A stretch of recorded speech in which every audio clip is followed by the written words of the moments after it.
Il y a une seule page. Bien, ça c'est, donc on voit, c'est un mama que le Rabbi a parlé le 7 Tammuz 1744-1984 sur le Chitat de demain, qui est la bracha Tov Alecha Yaakov, Mishkenotera Israël, tout à fait particulière que le peuple juif a eu. Donc, Tov Alecha Yaakov, Mishkenotera Israël, comme elles sont belles, tes demeures Yaakov, tes résidences Israël. D'où à de Rouchal Pas, vous avez l'écoute Torah de Boazar, que Parashat Balak, Dirsi, je parle de Sion Parashat. C'est connu, le commentaire sur ce verset dans l'écoute Torah du Admorazaken, dans Parashat Balak, à la fin de la Parashat, il va Gaot, mais Nerdok, votre du Jardin de Tzedek, avec les commentaires de son neveu, de son petit-fils, pardon. Le Tzemar Tzedek, Gam, Oratora aussi, dans le Oratora du Tzemar Tzedek, des soirs de Kitsoum, Murim, Betibouzdé, là-bas ont été aussi imprimés des commentaires liés à ce verset. Aussi, Fimbo Inyan Khadash, là-bas, il a rajouté encore des dimensions, des sujets nouveaux, d'autres commentaires nouveaux. Ce cas, puisque les gens ont en train de parler du petit-fils, c'est très bien qu'il est écrit à Teretz Kenim Nebanim. Il est écrit que un père, un fils se réjouit de son père et un père se réjouit de ses petits-fils. Pourquoi on nous dit ça très vite? Ce n'est pas généralement du mamar, mais pourquoi on nous dit ça? Tout simplement parce que un fils, il va se comporter bien. Quand un fils se comporte bien, on n'a pas une certitude. Il se comporte bien parce qu'il veut bien se comporter. Il se comporte bien, on se dit bon, parce qu'il respecte le père, la mère, je sais. Et donc il suit, il ne veut pas mettre pas bien le père. Donc il fait ce que le père lui a demandé, mais au fond de lui, il ne veut pas du tout. Quand est-ce qu'un homme il va voir que ce qu'il a transmis à son fils est ancré? Lorsque son fils va le transmettre à lui, à son tour, à son fils. Comme il y a de la Brit Mila, quand est-ce qu'on est en train de tamponner qu'on était d'accord de la Brit Mila? Lorsqu'on va faire une Brit Mila, c'est pour ça qu'on dit à Teretz Kenim Nebanim. Qu'en vérité, la couronne des vieux, ce sont les petits-fils, les petits-enfants. Comme il fera à Jaya Ben Bito. Et surtout que là, on n'est pas en train de parler de n'importe quel petit-fils. On parle du fils de la fille. C'est très très bien, on ne va pas maintenant s'attarder, que la source de la fille, c'est le père, et la source du garçon, c'est la mère. Donc quand on a un petit-fils de sa fille qui est un garçon, donc la relation entre le grand-père et le petit-fils est une relation encore plus étroite. ידוע, זה קוני הסיפור שעניין זה תמצא צדק הידר של מועזקת מביתו, פרדון. ובשעה שיצאו לו ותרמו ממנו פעלו אצלו, אצל המצווה שקיבל את הנשיאות. C'est très bien que lorsque l'Admour Tzaï a quitté ce monde, ils ont été voir le Tzemar Tzedek pour lui demander de prendre la nessiut, de devenir rabbi. Il a refusé. Et il a fallu qu'on vienne lui. L'un des arguments qu'on a réussi à le convaincre qu'il prenne sur lui la nessiut, c'est de lui dire écoute, certes, tu n'es pas le fils, mais le gendre du rabbi qui t'a précédé, mais malgré tout, tu es le petit-fils du Admour Azaken de par sa fille. Dans ce cas-là, tu es celui qui est le plus habilité. C'était l'argument qui a contrebalancé. Donc le rabbi, en vérité, ce qu'il veut nous dire ici, c'est pas d'une. Il n'a pas envie de nous faire un arbre généalogique ou de raconter des belles histoires historiques. Il veut tout simplement nous expliquer que les commentaires du Tzemar Tzedek sur la Torah sont des commentaires qui sont en vérité, qui ont une relation directe. C'est une continuité de l'enseignement de l'Admour Hazaken. C'est la raison pour laquelle il rentre dans ces détails ici, entre autres. Torah. שם מביא את פירוש הרב המגיד פסוק זה Torah, Oel Nikra Diratarai. Là-bas, le Tzemar Tzedek, il apporte un commentaire du Maguide de Mezrich, que le Maguide de Mezrich, il dit qu'une tente, c'est tout simplement une demeure provisoire. Je quand nous voyons Mitaler Baoel, par qui on a traversé la tente, ou Mishkan Nikra Diratarai. Alors que quand on parle d'un Mishkan, c'est déjà une résidence Shochen, puis il est appelé une demeure fixe. Qui Mishkan, ou Milachon de Charadi Betoram Shochen Bofet Kavua. Car le mot Mishkan est lié avec, comme le verset il dit, je résiderai parmi eux, on est en train de parler d'une résidence fixe. Alors maintenant qu'on a compris, ou du moins qu'on nous a remis un petit peu les idées, que Oel, c'est une tente, donc une demeure provisoire. Mishkan, c'est Shochen, c'est une demeure fixe. Alors maintenant, on va essayer de comprendre. Qu'est-ce que c'est que cette bracha? En fait, là, on sait très bien qu'à la base, il voulait me dire. Après, on analysera la klala. Pour l'instant, on va rester sur la bracha. La bracha, elle est sortie comme elles sont belles. Tes tentes, Yaakov, tes demeures, Israël. C'est ça que le Rabbi va dire. En vérité, on va voir ici qu'on est en train de parler de plusieurs niveaux. Zéou, ma shekatova alecha Yaakov, mishkenotera Israël. Alors, il dit, lorsque il utilise le nom Yaakov, il parle de tente. Et lorsqu'il utilise le nom Israël, on parle du même, du peuple juif. Seulement qu'on l'a déjà vu, on va pas maintenant entrer dans la Gemara qui dit que celui qui appelle Abraham, Yaakov, ça c'est deux niveaux. Yaakov, c'est Yud Ekev, c'est le niveau du peuple juif tel qu'il est dans le niveau le plus bas, le talon. Israël, c'est Hirosh, c'est le niveau dans lequel le peuple juif est au niveau le plus haut. Donc, on voit que quoi? Que lorsqu'il utilise le terme Yaakov pour parler du peuple juif, alors là-bas, il utilise le terme de tente. Et lorsqu'il utilise le terme de demeure, alors il utilise le nom Israël. Yaakov, comme on sait très bien hein, que Yaakov sont les lettres de Yud et que Yud au niveau du talon, chez Moral Pinataek, donc il représente le niveau le plus bas. Israël ce qui n'est pas le cas avec Israël, que lui représente chez Moral Pinatarosh, qui représente la tête. Et là, c'est un roche, la lit roche. Et pas seulement une tête. On est en train de parler, Kaviachol, de la tête de Dieu lui-même. Parce qu'il dit lit roche, c'est ça Israël.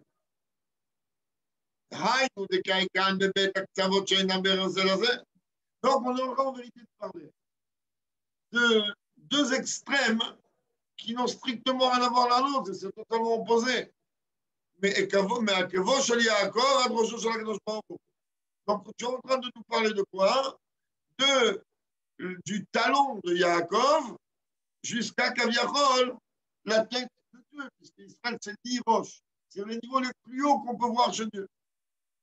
Zéo Alecha Yaakov, jusqu'à Israël. Et c'est ça en vérité que lorsqu'on parle de Yaakov, donc le niveau le plus bas, on utilise le terme de tente, donc un terme provisoire. Et lorsqu'on utilise le terme de demeure, quelque chose de fixe, alors on utilise le mot Israël d'Irosh.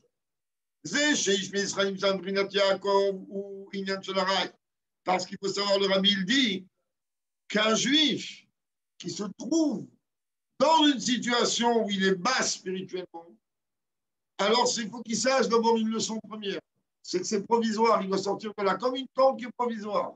C'est une situation provisoire. Pour l'instant, tu es en bas. Mais sache que tu dois te relever.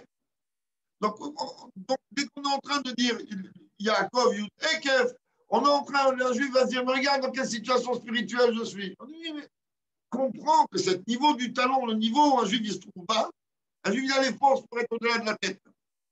Elle est provisoire. Alors, le Rabbi il dit, provisoirement, un juif ne se trouvait pas. En règle générale, Baruch Hashem, un juif se trouve en haut. Donc, il se trouve toujours au niveau de la tête. Mais on voit que quoi? On dit qu'elles sont belles. C'est-à-dire que même le niveau qui est en bas, on ne le rejette pas.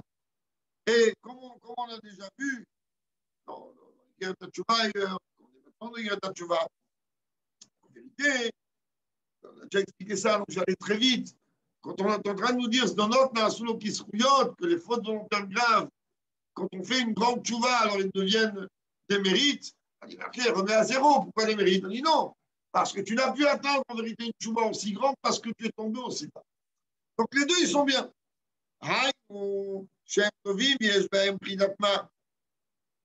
C'est-à-dire en vérité que les deux, ils sont bien. Mais qu'est-ce qu'il dit, Bilam?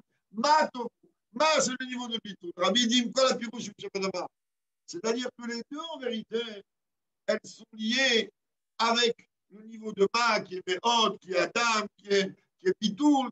Rabbi dit avec tous les pirouchim qu'il y a là-dedans. C'est Marcel qui explique dans la Torah là-bas. Chez eux, après, je ben vu Tetim la Torah de Baal Asakim, Yaakov, Shubofanarai. C'est Marcel qui dit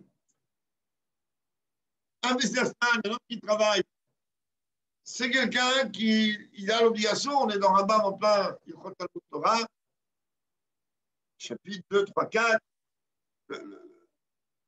Il te dit que même un homme d'affaires, personne n'est exempté de l'étude de la Torah. Ni les femmes, ni les hommes, ni les enfants, ni celui qui travaille, ni celui qui Dieu préserve, ni les malades, ni le vieillard. Personne n'est exempté. Bon, il y a des barèmes. Alors il va se contenter de dire en français ou de dire ceci ou cela, il y a des barèmes. Il dit quand même qu'un businessman, en règle générale, comme il se doit de fixer un temps d'étude, le temps d'étude qui se fixe, il est comme une façon, passe aux gens qui étudient la Torah toute la journée, est considéré comme quelque chose de provisoire, comme un rail. Ok, il a une petite heure par-ci, une petite demi-heure par-là, c'est merveilleux, surtout quand elle est fixée. Le livre, la Torah est amis d'Israël, alors qu'il y a d'autres gens que eux, leur étude, elle est d'une façon fixe, c'est-à-dire ils passent leur journée à étudier. Mais on voit que quoi? Que les deux, ils sont bien. Maintenant, vous les deux, ils sont tout à fait bien. Après cela, c'est Marcel qui l'écrit, chez Kavanat, il dit en vérité que la Kavanat des commentaires du Admoazaken dans l'écoute de Torah, elle n'est pas aussi simple que l'on s'imagine. Bien qu'ici, le Rabbi ne dit pas aussi simple. Quand tu dis que la Kavanat, elle n'est pas celle-là, hein, et que oui, je peux avoir une Kavanat comme celle-là, hein, c'est-à-dire qu'il y a une Kavanat, elle va beaucoup plus haut. Elle a un pirouche pas sous les mais en vérité, il dit l'explication là-bas, dans l'écoute de Torah, elle est.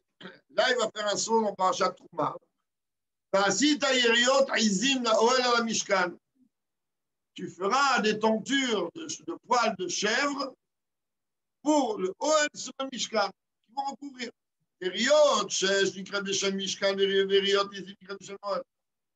On voit là-bas hein, que lorsque la Torah demande de faire des tentures pour le Mishkan et des riot shesh, des tentures d'une certaine qualité de peau, alors que lorsqu'elle parle de tentures extérieures, alors elle parle donc du Oel Moed, là-bas elle dit Izim de poils de chèvre. On va comprendre très vite. Il dit c'est quoi la différence de la vie entre les deux? Là, c'est Marcel qui dit Chériot, il y a différence, ce n'est pas dans la qualité. De toute façon, les deux étaient faits en peau, de poils, de laine, de taille. Un, c'est des chèvres, et l'autre, c'est des bovins, des moutons. Et donc, il dit, là, c'est autre chose. Il dit, les yériotes du Mishkan, elles étaient au nombre de 10. Alors que les yériotes du Oel, Yotizim, Oel, elles étaient au nombre de 11. Hein? Oui, oui.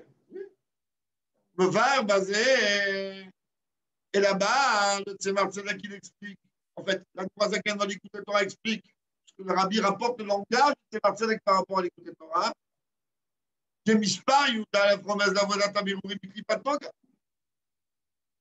Qu'est-ce que représente le chiffre 11? Le chiffre 11 représente tout simplement la dimension du raffinement, d'élever la dimension positive qu'il y a dans cette clipatoga clipa lumineuse, c'est-à-dire tout simplement élever toute la matière qui est permise vers le niveau de la Kedusha. Puisque Klippat Noga, qu'on a déjà expliqué maintes fois, sa source, elle est tirée de l'arbre du fruit de la connaissance du bien et du mal. C'est une Klippa qui est neutre. Elle contient du bien, c'est la lumineuse, Noga, et elle contient du mal. C'est-à-dire que, comme on l'a vu dans le chapitre 7 et 8 du Tanya, si je vais tirer profit de ce monde pour mon profit personnel et individuel, donc je vais faire descendre en choc l'hypothèque. Si je vais profiter de ce monde pour pouvoir servir Dieu et bien étudier la Torah et avoir un corps en bonne santé, comme dit Rambam, on a vu récemment, etc., dans ce cas-là, je vais élever cette action, cette nourriture, cette poisson que j'accomplis vers la Kedusha. Il dit en vérité, ça c'est bien avec le chiffre 11, car le chiffre 11, il a une relation directe avec Avodat Adam. Le chiffre 11, c'est le travail de l'homme, c'est les deux dernières lettres du nom de Dieu, Vavke. Que lui, il est lié avec le travail de l'homme. Et là, il rentre dans une autre chose. Il dit pourquoi qui Oudalev, NS, sa bout à une prinat de bonne. Alors, on reprend les termes de l'écouteur du Mazaken, du Torah, tel que c'est marqué avec le rapport, et là le Rabbi rapporte à son nom. Il dit qu'est-ce que représente le chiffre 11? Il n'y a pas 11. Il y a 10 et pas 9, 10 et pas 11. Alors, qu'est-ce que tu viens de sortir 11? On voit qu'il y a un problème. Le chiffre 11 ici, il n'a rien à voir, il n'a rien à faire ici. Alors, la Kabbale de Zohar, il dit, c'est rien à voir avec le Torah. En vérité, 11, c'est les 10 couronnes impures, donc du monde des clipotes, plus la Levona qui est au-dessus. Alors, c'est très bien que dans les encens qu'on amenait au Beth Amikdash, il y avait 11 encens. Une qui avait une odeur nauséabonde au-delà de ce qu'on pouvait imaginer. C'est la Levona. Et elle était au-dessus. Donc là, on parle de Kitrin de Saabouta. On est en train de parler des couronnes négatives. Donc le chiffre 11, en vérité, il représente quelque chose de tout à fait négatif à la base. C'est ça qu'il a son antidote. Que le 11, il est là pour réparer le 11. On ne va pas entrer dans tout ça. Oui? Non, oui. On Ishmael pas de ça. לכן, les les gars, ils me dans la recherche. Et c'est la raison pour laquelle que cette oncture-là, on croit que c'est comme ça, livré au hasard, parce que tu as besoin des poils de chèvre, des poils de mouton et des poils de vache. Qu'est-ce que nous, on est capable de comprendre ces choses-là? Et là, c'est marrant, parce que, enfin, c'est marrant. Il fait allusion à une Gemara dans Shabbat. Et une Gemara très, du peu qui reste encore dans la tête, très sympathique. Alors, il dit, c'est la raison pour laquelle que les tentures du Hoël, qui représentent en vérité, qui sont en vérité le parallèle dans le côté Kadosh, des 11 couronnes d'impureté, elles étaient, chiffre 11, 2, faites de poils de chèvre, de Izim. Et alors, et puis, qu'est-ce qu'il dit? Car les chèvres viennent rappeler la dimension d'obscurité. Même Barazal, il ramène Gemara, donc, le Shabbat, Shmini, je me semble. Maïtaïma, ils aiment ça, Ginbereisha, Choule, Bereisha, Rashua, Choule. Là-bas, la Gemara raconte, Rabbi Zeira, il est allé voir Rabbi Yehuda, et il l'a vu à l'entrée de la maison de son beau-père, il me semble. Mais il a vu de bonne humeur, Bekito, peu importe où il l'a vu. Il a vu de bonne humeur. Alors, il s'est dit, le fait que maintenant il est de bonne humeur, alors je vais pouvoir lui poser toutes les questions que je veux. Et comme là-bas, la Soudia, c'est le début du Pérec Shmini, elle est en train de me poser des questions que nous, on se pose certainement, mais qu'on n'a jamais été chercher les réponses. Quelle raison Dieu il a créé ça? Pourquoi Dieu il a créé la fourmi? Pour quelle raison Dieu il a créé la tortue? Pourquoi Dieu a créé tout ça? Alors elle rapporte avec moi, il a créé ça pour ça, il a créé ça pour ça. Donc il y a tout un débat là-bas dans le chemin. La Soudia, pas d'autre chose, pas là-bas, il y a de 20, on peut rentrer maintenant. Donc lui, il s'est dit, Rabbi Zeira, il a vu Rabbi Yehuda, il a dit, il est de bonne humeur, je vais lui poser des questions sur le monde. J'ai en profité. Il a dit, comme il a fait, ah, je lui ai dit, je peux savoir, s'il te plaît, pourquoi les chèvres, pour quelle raison? Ils aiment pas ce qu'ils riches. Il a dit, quand tu as un troupeau de bétail, pourquoi les chèvres, elles sont en tête et les moutons derrière? Il lui a répondu, c'est comme un point, en vérité, que les animaux, ils remarquent. C'est-à-dire quoi? Que comme les chèvres, leur majorité des chèvres, elles ont un poil obscur, donc c'est un point de repère pour les autres de suivre le troupeau à travers ces poils obscurs. Comme ça, il va répondre à Biouda. Il dit, eux, leur majorité des chèvres, elles ont des poils bruns, voire noirs. Donc elles se mettent en tête de fil et tout le reste du troupeau, il suit ce qui est obscur. Donc le rabbi, il dit en vérité ici quoi dans le mandat? En fait, il ramène ce que c'est Marcel qui dit par rapport à l'écoute de Torah. Il dit, donc on comprend bien, on croyait que les poils de chèvre, c'était parce qu'on voulait mettre des poils de chèvre. Que même la dimension des poils de chèvre là-bas, ça représente quelque chose d'obscur.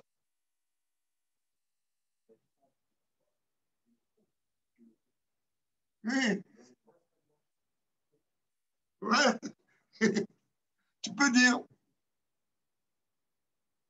Il y a tout un tas de. Et là, d'abord, Rabbi ramène une preuve simple. Ou bien on sait, il est pris la Tiakov, je serais devant avec vous. Il a très bien vu que lorsque Yaakov devait, avec Esav, récupérer le troupeau, à Koudim.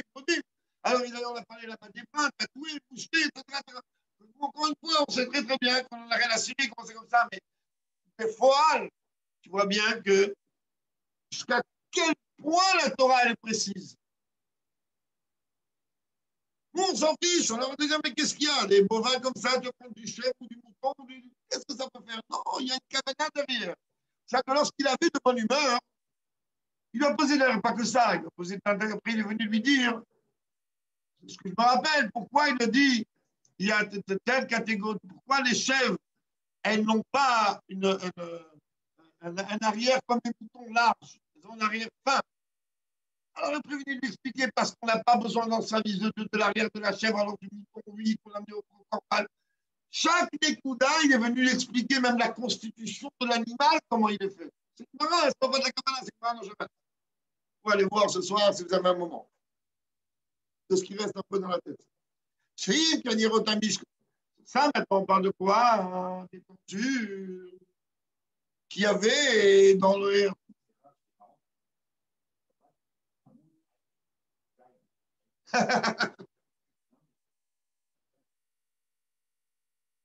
Bravo, bravo. Ce qui n'est pas le cas.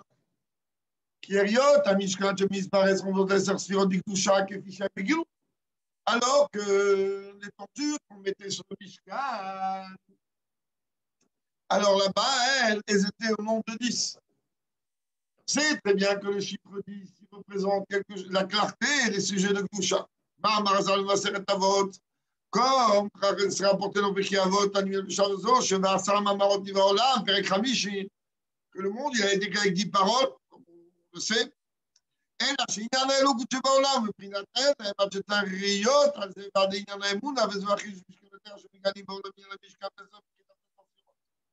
Seulement quoi, il nous dit le Rabbi, on se rentre peu en Mahamar Amoutzgar. Il dit, le sujet qu'on voit chez le Emouna, en vérité le divin est totalement envolé. On te demande maintenant d'avoir l'Emouna, de comprendre qu'il y a que le divin.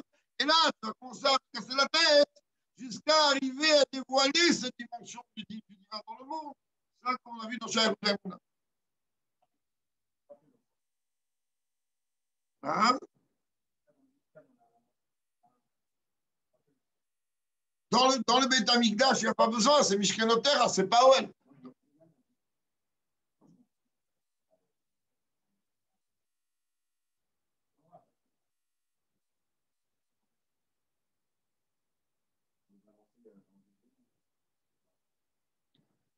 Oui, mais ça, c'était dans la voda une fois par an, c'est pas dans le conseil. Mais de toute façon, au Beth Amikdash, il n'y a pas besoin. Beth Amikdash, pourquoi un Beth Amikdash?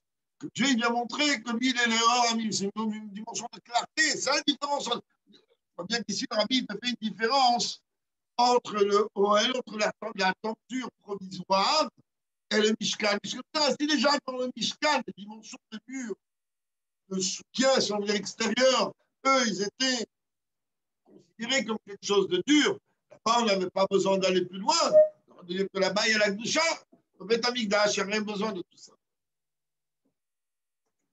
Alors maintenant, tout ça, c'est très joli. Mais on a besoin donc d'Avod, il est malade, il y a des prix d'Israël. Cette forme de service de Dieu-là, elle est au-delà du service de Dieu d'élever la matérialité. C'est la raison pour laquelle elle est considérée, comparée au niveau de Israël.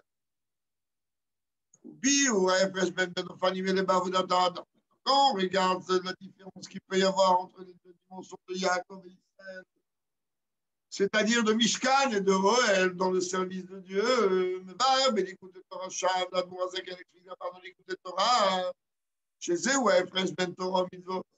qui en vérité, on peut retrouver la même relation, différence qu'il peut y avoir entre l'étude de la Torah et l'accomplissement des mitzvot.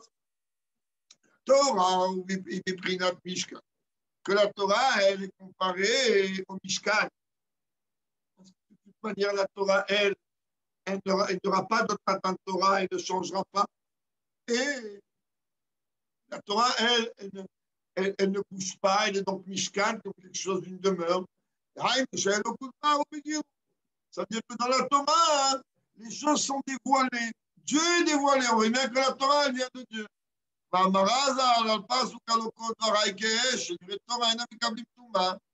sait très bien que, comme il est écrit, mes paroles sont comme du feu. C'est l'une des réponses qu'on donne quand les personnes ne se posent la question avec quoi. Tu viens, tu fais monter n'importe qui à la Torah sans lui demander qu'est-ce qu'il a fait, qu'est-ce qu'il n'a pas fait, où il était, où il n'était pas. C'est faire Torah. La Torah, elle n'est pas mécabelle de Thomas. La Torah, tu peux faire de ce que tu peux faire. Elle ne recevra pas la pureté.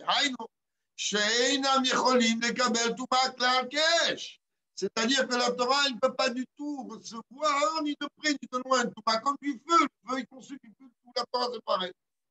Mais non, Rabbi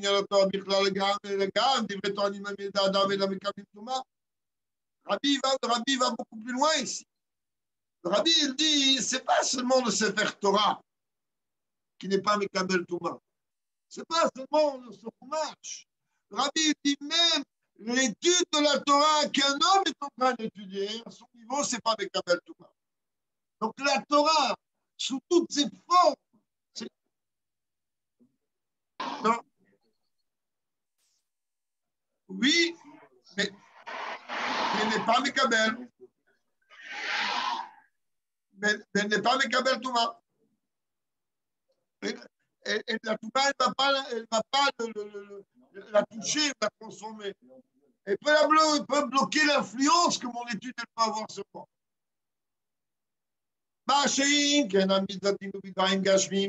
Ce qui n'est pas le cas par rapport aux mitzvot, que les mitzvot, elles ont été faites, données spécialement avec des choses matérielles. Et que ce soit matériel, il faut les élever, après,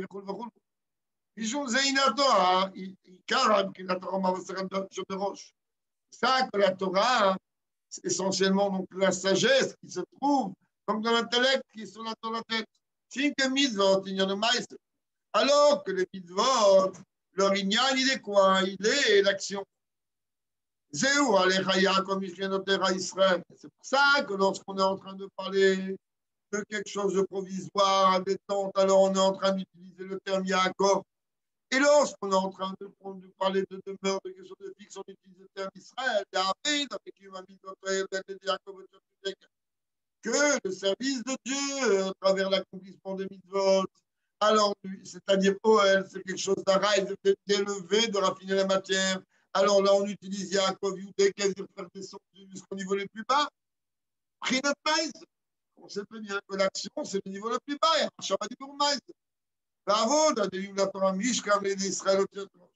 Et alors que le service de Dieu qui est lié avec l'étude de la Torah, lui, il est appelé le niveau de la tête, on fait travailler comme on va la tête.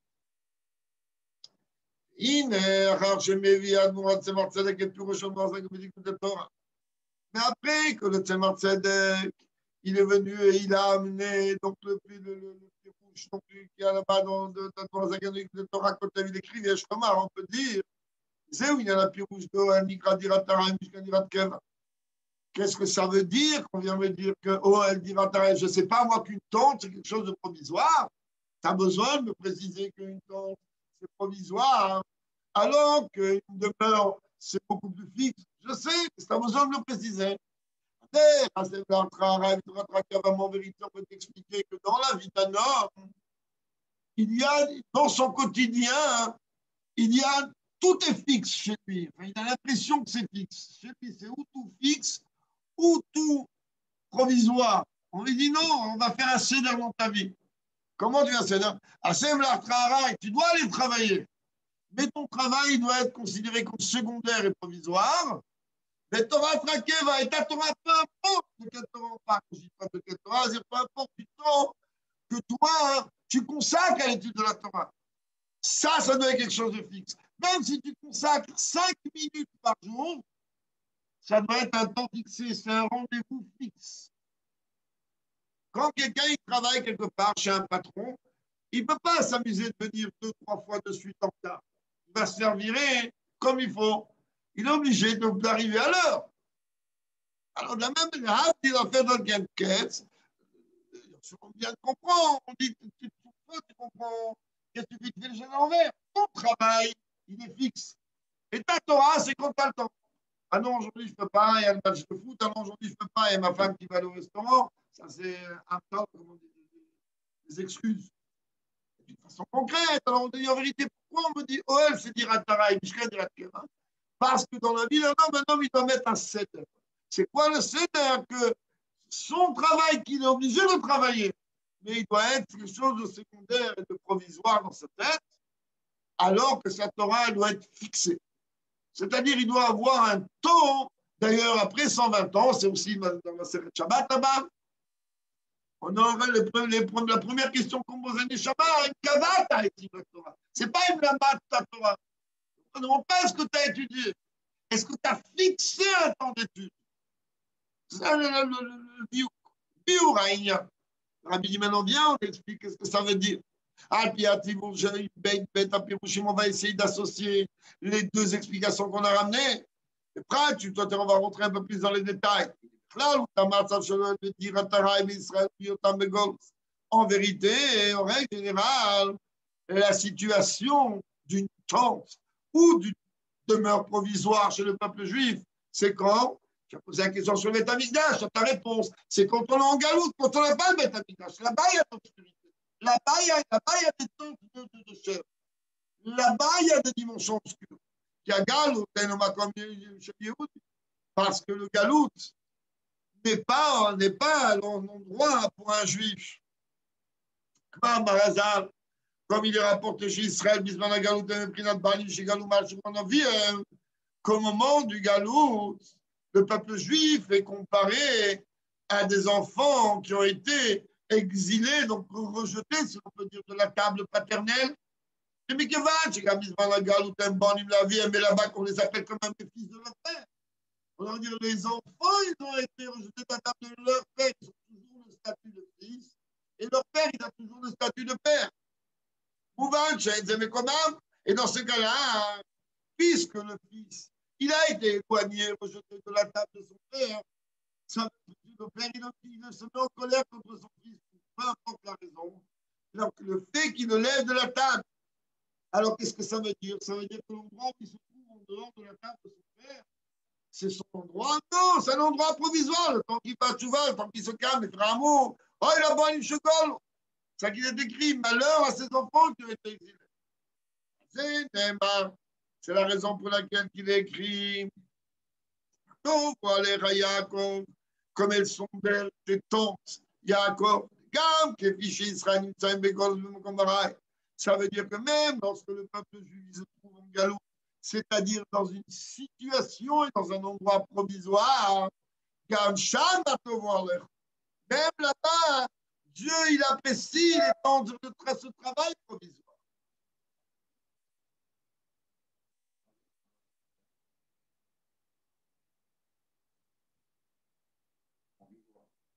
Oui, c'est Migdash Me'at.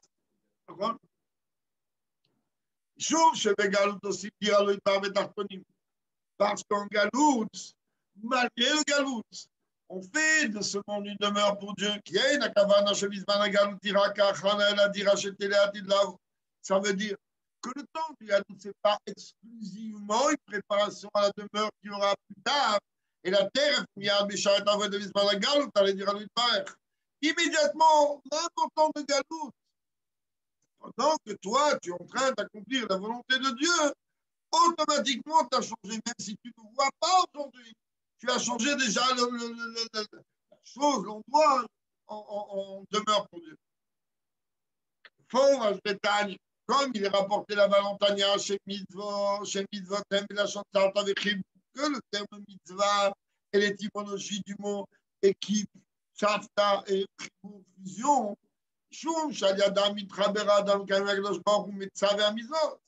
parce que à travers une mitzvah, un homme, il fusionne lorsqu'il accomplit une mitzvah avec Dieu qui est celui qui ordonne la mitzvah.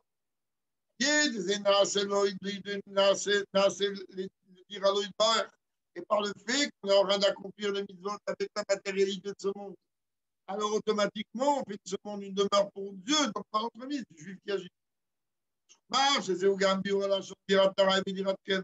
Et c'est ça en vérité la précision de l'explication du langage.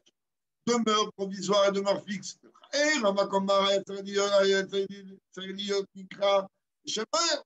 Puisque déjà tu es en train de me parler de demeure provisoire, tu le dis demeure. Quand tu dis demeure, rappelle-le, quand tu dis pareil, rappelle-le, je vais comprendre. Et l'endroit fixe, on devrait l'appeler une maison. En vérité.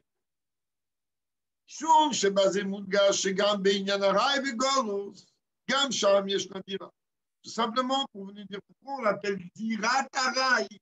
La situation est Araï. Mais ton travail, il est quelque chose de fixe. Quand un juif il accomplit quand un mitzvah dans Galout, c'est une demeure pour Dieu, il dira, pas une tente qu'il est en train de faire. Chose, il dira, au moment où même on est en Galout, à ce moment-là, même du Galout, on fait de ce monde une demeure pour Dieu.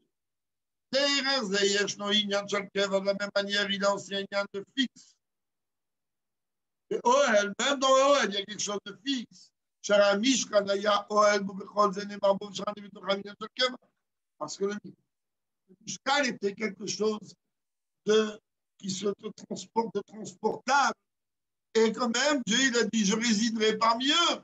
C'est-à-dire quelque chose de fixe. Il n'y a pas mais le sujet dans le service de Dieu, il est clair. La globalité du service de Dieu chez l'homme, il est de raffiner le monde et d'élever le monde. Au moment où Dieu a créé le monde, Dieu a créé le monde avec tout ce qu'il contient, c'est-à-dire un monde dans lequel Dieu y a installé tous les outils pour que l'homme puisse accomplir sa mission. C'est pas que Dieu il est venu voir un câblage pour qu'on va construire un palais et il le met dans un endroit dans lequel il n'y a rien, il n'y a ni les outils ni les matériaux. Olam al-milou en ivra. Dieu il a créé un monde avec tous les outils et tous les matériaux pour que l'artisan de cette demeure pour Dieu, qui est le peuple juif, il n'a pas besoin d'aller chercher loin ce qu'il veut. Tout est à sa portée.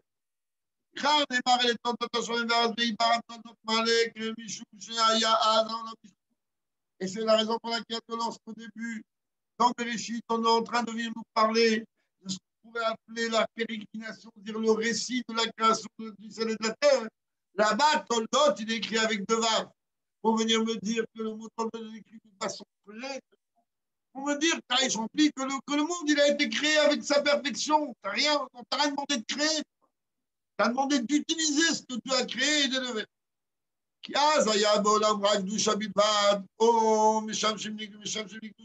Parce qu'à ce moment-là, il n'y avait que de la santé ou que des outils de santé.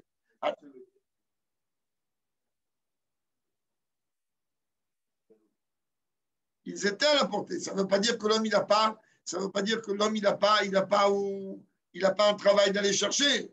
L'homme, il doit chercher. C'est pas qu'il ne doit pas chercher. Mais c'est à sa portée. Avant la faute, où était là? Avant la faute, il n'y avait rien. première fois, c'était au Gan Eden, il avait tout à sa portée. Et d'ailleurs, regarde l'exemple que le Rabbi donne, il prend un exemple encore plus fort que ça. Il dit, à toi, tu es en train de me dire que tout ce que Dieu a créé au moment de la création était parfait. Je suis désolé, qu'ils sont faits du etc. Ah, tu as pris un arracha Kadmoni amoureuse. Il y a une parole dans Sanhedrin qui dit que cet arracha Kadmoni-là, Shaya Shamash Gadol, comme chacun sait, les Bani Zakrak, c'était l'un des plus grands des anges. On a, après, בידוע, ירד העולם מדרגת נושא של לעומתי, צריך לבאו בעבודה בבלורים. Bon, après la faute, le Nachash, il est devenu Alter contre Ateler, il va rentrer, et l'homme, il va travailler la terre, la femme, elle va accoucher et enfanter avec des difficultés, וכו'. C'est où il y a un avodat de Brinat Yaakov, c'est ça en vérité qu'on est en train de parler du niveau de Yaakov par rapport au service de Dieu, c'est-à-dire le Yud qui va venir jusqu'au niveau du talon. Ça veut dire qu'il faut que même au niveau les plus bas, il faut qu'il soit totalement imbuté de la dimension de Kedusha, la dimension de Dieu. Ça veut dire que même ces dimensions de provisoire demeurent, qu'il soit Yaakov, Haïniché Yaakov, Yé, Balabait, Alaoel. Ça veut dire que Yaakov, il va être le Balabait, Noël. Shabbat, là-bas, ça fait. Ou Mashiach, voilà qui va tout confondre. Oui, il y a un Israël. Alors que ça veut dire quoi que Yaakov est le Balabait Noël? C'est-à-dire que le peuple juif, même dans la situation du Galout, alors il faut qu'il sache que lui, il est le Balabait de ça. C'est à lui de gérer et d'élever le monde. Alors que lorsqu'on parle du niveau Machem d'Israël, quand on parle du niveau du service de Dieu tel qu'il est comparé au Israël d'Irosh, ça veut dire j'ai une tête, on parle de la tête Kaviachol de Dieu, c'est-à-dire de l'évolution, de l'avancement au sein même de la sainteté. Comment on le voit dans le quotidien, c'est comme la différence qu'il y a entre les jours de la semaine et Shabbat, que on écoute la paracha de comme c'est ramené dans l'écoute de notre paracha. Les mémoires, pendant les jours de la semaine, alors on doit élever et raffiner le monde avec ce qui est avec le monde, ce qui est rôle.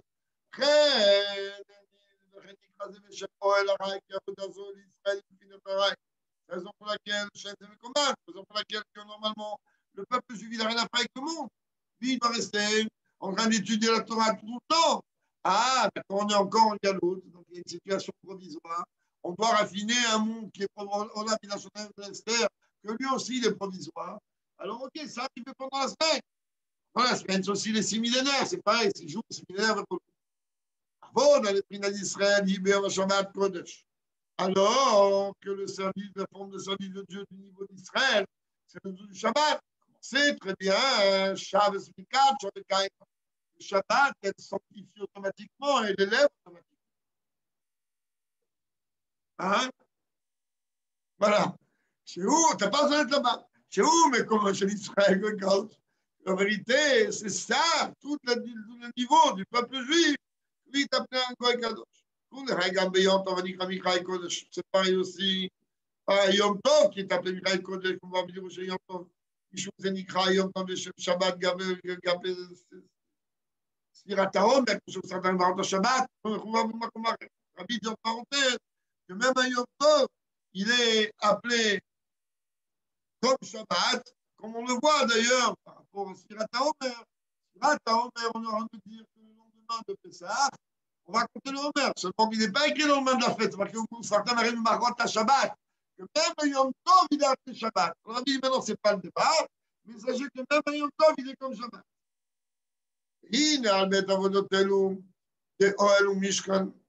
Alors, par rapport à ces deux formes de service de Dieu, c'est-à-dire les services de Dieu sous forme de tente ou sous forme de demeure, Ara et Keva provisoire ou fixe, Torah ou mitzvot, la Torah ou les mitzvot, alors à toutes ces dimensions-là, il y a une relation directe avec le verset Matov, comme ils sont belles.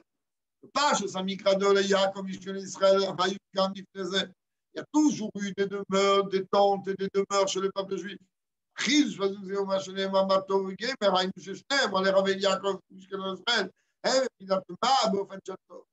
En vérité, il y a toujours eu ces situations-là, mais quand même, il dit que par cette bracha, entre guillemets, qu'il a donné, Bilam, qu'est-ce qu'il a fait?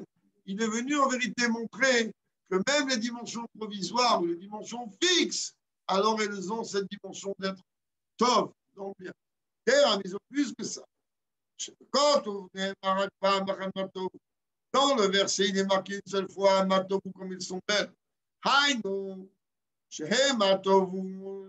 Hamatovu, pardon, ou Achat Ishtem, Mishum, Shetem, Yachad, Botanaga, Shelmat, Shelmat, ça veut dire, le Rabbi, il dit, en vérité, même les jours de semaine, ils ont un travail avec une dimension de Haraï, c'est un travail avec le monde. Eh bien, il a la même madriga, il a la même appréciation vis-à-vis de Dieu que le moment du Shabbat où le travail se fait de par lui-même. C'est ça qu'on apprend du verset de Matov Alechai comme je le Israël. On va dire, mais non, nous, on veut que uniquement le moment de Mashiach, Yom Shikun le Shabbat où nous Alechai Elohim. C'est à cause. Il te dit, il faut que tu comprennes qu'aux yeux que tu as traversé cette bracha-là, aux yeux de Dieu, même le travail provisoire d'un juif, il a une très très grande valeur. Pas quand je les masse de Dieu à travers toutes les actions, notre service de Dieu, tous ces sujets. Non, quand on à Israël, on arrive très rapidement de nos jours dans tes demeures Israël, dira Kiev à une demeure fixe. Paye sa ligne de Shashiji dans le troisième Amikdash. Où il dira Kiev à Yotam Bataille Amikdash de Fanov, que lui sera une demeure fixe encore plus fixe que les deux Beth Amikdash qui l'ont précédé. Je rachète la pensée de Shimur de l'Envol. Sur le verbe comme Rachid dit, qu'est-ce que ça veut dire que Dieu va régner à tout jamais? Là, la demeure, elle sera éternelle, vous, comme que le Betamikdash, comme avoir la pense au pied des Pekouda, Mishkan, et tout. Betamikdash, le Prinat, Mishkon, Mashkon. C'est très bien que dans la paracha Pekoudé, il est écrit, et les Pekoudé, Hamishkan, Mishkan, que le premier Hamishkan, il parle du premier Betamikdash. Le deuxième, il parle, le deuxième mot Mishkan, il parle du deuxième, d'ailleurs, comme vous le savez tous. La différence qu'il avait entre le premier et le deuxième, c'est qu'il y avait 5 choses qui manquaient dans le deuxième. C'est pour ça qu'il n'y a pas le Hé. Et les Pékou des Hamishkan, Mishkan, on a enlevé le Hé. Dans les deux cas, quand même, c'est un mashkod. C'est-à-dire, en vérité, c'est comme un gage que Dieu il donne et il prend. Je disais, donc, puisque Dieu a pris en gage ces deux bétamigdash, ne pas de préserver, de détruire nous, comme c'est marqué là-bas, que qui leur remonte à la vanne, il va la Dieu, il a répandu sa colère sur les pierres et sur le bois. Oui, on doit le rendre quand il a besoin. C'est pas le soir. Pas le soir. C'est ça. C'est ça la Nekuda. Tu rentres, tu as touché un Nekuda précis. Dieu dit, dis-moi que tu as besoin. Parce qu'on dit que la cibla qu'il a besoin la nuit, donne-lui la nuit, prends-lui le jour. Et vice-versa. Donc, en vérité, le gage que Dieu il prend, il attend que nous on lui dise j'ai besoin. Là, il est obligé de donner. C'est la lecture du Fabrien. Et donc, je disais, à ce